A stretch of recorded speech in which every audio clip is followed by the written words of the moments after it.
how is Kawhi and how are the Clippers walking into training camp coming up next month?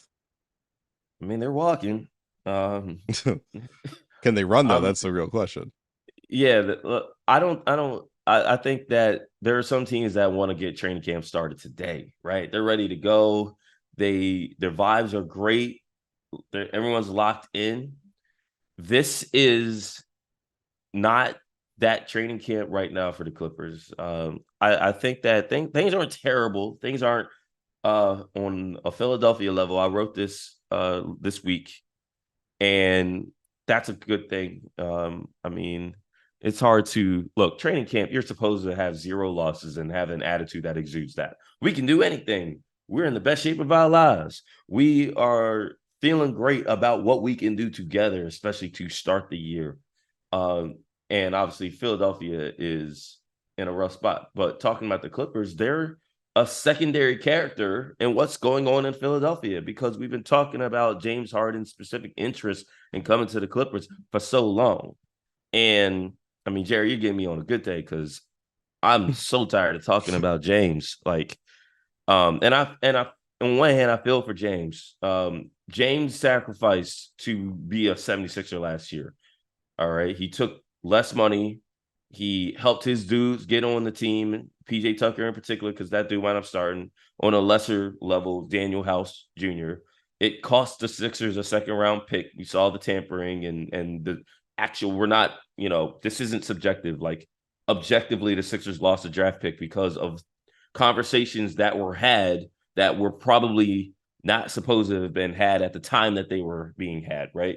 And now a year later, he's going all out on Daryl Morey to get out, and the situation is very uncomfortable over there. But it's not a whole lot more comfortable with the Clippers. They have too many guys.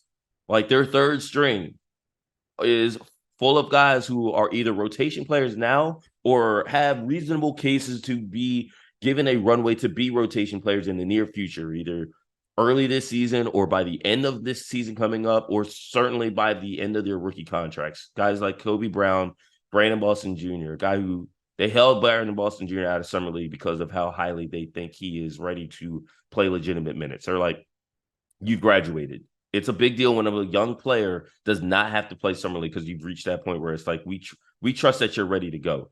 Well, there's no pathway for minutes like guys like Brandon and Kobe, their first round pick. They would have traded the pick that was Kobe Brown to Washington in a deal that involved the Boston Celtics team that you're around, Jared, for Malcolm Brogdon. And because of the timeline involved in that deal, the Celtics basically decided to pivot away from the Clippers.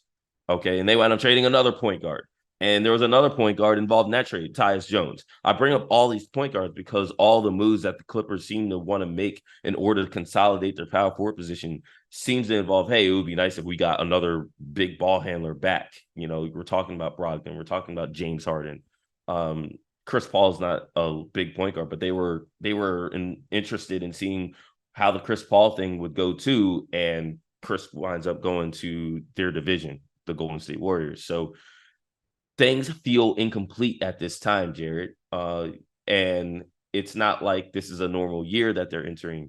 This is a contract year for Kawhi Leonard and Paul George. Both are extension eligible. The conversation with Kawhi have begun. The conversation with Paul can't begin until next month, September. T. Lue just got an extension, not an extension, but his last year of the original 5-year contract that he signed to become the head coach was guaranteed, but that was in lieu of not, no pun intended, but in lieu of not getting the extension that he wanted. Okay, so now everybody is going into this year championship or bust. Last year, sharing an arena with the Lakers before you move into Intuit Dome in Inglewood, and things can go either way. The ceiling is high, but the floor is lower than even last year. And last year, this is a team that did not stay out the play-in tournament until literally the last hours of the season.